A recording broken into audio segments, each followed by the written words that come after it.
तो type of account में आपको गिवन है एसेट अकाउंट। अगर इंक्रीज हो रहा है तो क्या होगा, डेबिट। मीन्स अगर आप एसेट परचेज कर रहे हो तो क्या होंगे, डेबिट। अगर डिक्रीज हो रहे हैं अगर आपके एसेट तो वो क्या हो जाएंगे, क्रेडिट। लाइबिलिटीज अकाउंट अगर इंक्रीज हो रही है तो क्या होंगे वो, क्रेडिट, और अगर डिक्रीज हो रहे हैं तो डेबिट। कैपिटल अकाउंट क्या होता है, जो स्टार्टिंग में हम अपनी कैपिटल लगाते हैं, तो अगर वो इंक्रीज हो रही है तो क्या होगा वो, क्रेडिट, अगर डिक्रीज होगा तो डेबिट। रेवेन्यू अकाउंट भी सेम ही रहेगा। और एक्सपेंसेस अकाउंट में क्या होगा, अगर इंक्रीज होंगे तो डेबिट और अगर डिक्रीज होगा तो क्रेडिट। तो इसमें आपने एक चीज याद रखनी है कि जो ये तीन अकाउंट है ये तीनों के लिए रूल सेम फॉलो हो रहा है, और एसेट अकाउंट और जो एक्सपेंस अकाउंट है वो दोनों क्या होंगे, सेम। क्लियर हो गया। अब इसी में अगर आपको रूल्स ऑफ जर्नलाइजिंग और भी देखने हैं कि भी आपको मैंने पीछे एक चैप्टर में बताया था कि इसमें 3 अकाउंट होते हैं, 3 types, personal account, real account and third one is nominal account. First आता है पर्सनल अकाउंट, उसके रूल क्या होता है, debit the receiver, credit the giver. Next आता है real account, debit what comes in and credit what goes out. Nominal account का क्या रूल होता है, debit all expenses and losses and credit all incomes and gains.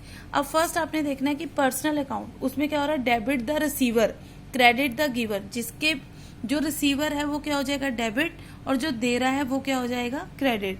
Same जो चीज आपके पास आ रही है, कुछ भी अगर आ रहा है तो वो रियल अकाउंट इसमें फॉलो होता है उसका rule, debit what comes in and credit what goes out.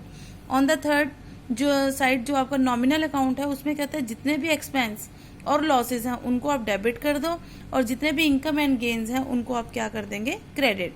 अब इसमें आपको ये पता होना चाहिए कि इसका फॉर्मेट क्या होता है। फॉर्मेट क्या होता है, डेट। मैंने जो आपको बताया कि जिस दिन जो ट्रांजेक्शन हुई है उसकी डेट आपने यहाँ पे मेंशन करनी है।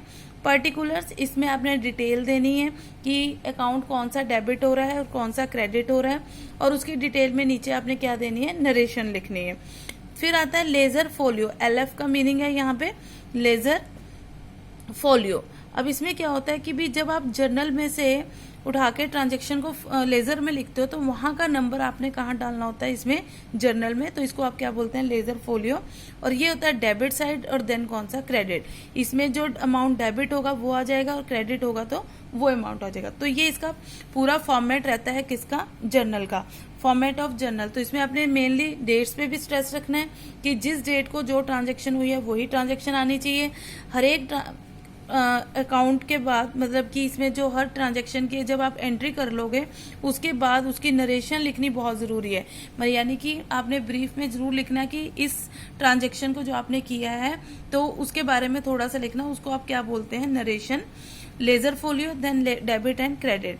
इसमें आपको मैं एक एग्जाम्पल देती हूँ पर्सनल अकाउंट से रिलेटेड। मान लीजिए इसमें क्या है कि for example if we gave 20,000 to Gopal, means हमने गोपाल को पैसे दिए, यानी कि गोपाल को हमने कैश दिया, तो गोपाल अकाउंट क्या हो जाएगा, यहाँ पे Gopal account debit to cash. हमारे पास से क्या आ गया, कैश। कितने का गया, मान लीजिए 20,000 का था। कितने का था, मान लीजिए 20,000, तो यहाँ पे आप क्या लिख देंगे, 20,000 कि भी, यानी कि इसमें आपने क्या किया, गोपाल को आपने कैश दिया। कैश दिया तो आपके पास से क्या गया, वही डेबिट द रिसीवर। रिसीवर कौन बना, गोपाल अकाउंट डेबिट, और उसके पास क्या गया, टू कैश अकाउंट। क्लियर हुआ। सेम ऐसे ही रियल अकाउंट का अगर एग्जांपल लें, if machinery is boat for ₹5 lakh, आपने मशीनरी परचेज की, मशीनरी को परचेज किया, और किस में परचेज किया, कैश में। तो क्या आया आपके पास, मशीनरी